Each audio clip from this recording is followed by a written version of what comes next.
नमस्कार, आप लाइव बिहार देख रहे हैं। मैं हूं राज मोहन तिवारी। देखिए, इस वक्त की बड़ी खबर महागठबंधन के खेमे से निकलकर सामने आ रही है, जहां पर वीआईपी सुप्रीमो मुकेश सहनी ने विधानसभा के चुनाव से अपने कदम पीछे खींच लिए हैं। जी हां, ये बड़ी खबर अभी अभी वीआईपी खेमे से निकलकर सामने आ रही है। आप जानते होंगे कि महागठबंधन में डिप्टी सीएम के भावी उम्मीदवार हैं मुकेश सहनी।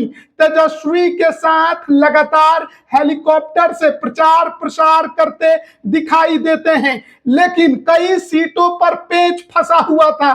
कई सीटों पर आमने सामने की लड़ाई हो गई थी, बात प्रतिष्ठा किया गई थी। और देखिए, आज प्रचार प्रसार का आखिरी दिन प्रथम चरण के चुनाव का, और अब मुकेश सहनी ने घोषणा कर दिया एक सीट पर कि उनके उम्मीदवार अब इस चुनाव के मैदान से बाहर हो गए हैं। और वो उम्मीदवार कोई और नहीं, मुकेश सहनी के छोटे भाई, पार्टी के राष्ट्रीय अध्यक्ष संतोष सहनी है। जैसा कि आपको मालूम होगा, संतोष सहनी ने महागठबंधन उम्मीदवार के तौर पर वीआईपी के सिंबल पर गौरा बोराम विधानसभा से अपना नामांकन पर्चा भरा था, लेकिन उसी सीट पर आरजेडी के सिंबल पर आरजेडी के नेता अफजल अली खान ने भी अपना नामांकन पर्चा भर दिया था।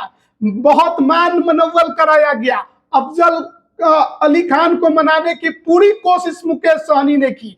जब नहीं माने तो उनके निष्कासन का लेटर निकलवाया, तेजस्वी यादव ने वीडियो जारी किया। लेकिन देखिए, उसके बाद भी अब मुकेश सहनी को लगा कि दो धुरंधर एक ही खेमे के मैदान में रहेंगे तो वोट कटवा की स्थिति बन सकती है, और दो लोगों के एक ही घर के लड़ाई आपस में लड़ने से एनडीए को फायदा हो सकता है।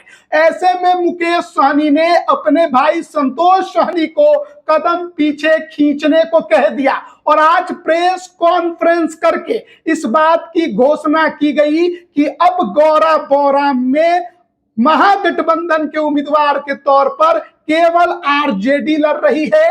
अब मुकेश सहनी के भाई संतोष सहनी वहां उम्मीदवार नहीं है, और ऐसे में महागठबंधन से केवल अफजल अली खान ही उम्मीदवार होंगे, और पूरा महागठबंधन अब उन्हीं को समर्थन करेगा। देखिए, बात केवल आपसी लड़ाई की नहीं है। गौरा बोराम सीट ही मुकेश सहनी के लिए प्रतिष्ठा की सीट है। कई सीटें हैं जहां पर मुकेश सहनी हर हाल में एनडीए उम्मीदवार को हराना चाहते हैं। उसमें एक जहां साहेबगंज और दूसरा गौरा बोराम।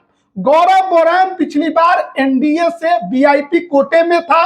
स्वर्णा सिंह वीआईपी के उम्मीदवार थी, चुनाव जीतकर बाद में बीजेपी में शामिल हो गई, और अब उसी को अपने प्रतिष्ठा से जोड़कर मुकेश सहनी ने अपने छोटे भाई संतोष सहनी को गौरा बोराम में खड़ा कराया। उनका अपना गृह क्षेत्र भी है, और यहां पर एनडीए को बीजेपी उम्मीदवार को हराने के लिए पूरी ताकत झोंकी थी। लेकिन आपसी टकराव ने ऐसा दिखाया कि वोटों में बिखराव हो रहा है। इस बार बीजेपी से जो उम्मीदवार है वो स्वर्णा सिंह के पति सुजीत सिंह है, और इसी वजह से अब जब मुकेश सहनी को लगा कि आपसी टकराव में आपस में लड़ाई के वजह से आपसी जंग में एनडीए को फायदा हो सकता है, तो इस परिस्थिति में उन्होंने अब आरजेडी के अफजल अली खान को अपना समर्थन दे दिया है, और इसकी बकायदा प्रेस कॉन्फ्रेंस करके उन्होंने घोषणा कर दी है। साफ तौर पर कह दिया कि देखिए, अब हम अपने पांव इस सीट पर पीछे खींच रहे हैं। अब यहां पर महागठबंधन के प्रत्याशी आरजेडी के अफजल अली खान होंगे। उन्होंने तमाम समर्थक और कार्यकर्ताओं से यह भी कह दिया कि जो लालटेन का बटन है वही यहां पर दबाना है। अब नाव छाप को इस सीट पर भूल जाइए। तो देखिए, 15 सीटें महागठबंधन में मुकेश सहनी को मिली थी। एक सीट पर नामांकन रद्द हो गया। एक जगह पर जो उम्मीदवार उनके थे, जो सिंबल उनको दिया गया, उसमें गड़बड़ी हो गई तो वो निर्दलीय घोषित हो गए। और एक सीट अब गौरा बोराम की है, वहां पर मुकेश सहनी को खुद अपने पांव पीछे खींचने पड़े। पार्टी के राष्ट्रीय अध्यक्ष छोटे भाई संतोष सहनी भी मैदान से बाहर आ गए। तो कहां 15 सीटें थी और 3 सीटों पर ये गालमेल होकर ये 12 सीटें हो गई हैं अब मुकेश सहनी की इस बार के विधानसभा चुनाव में।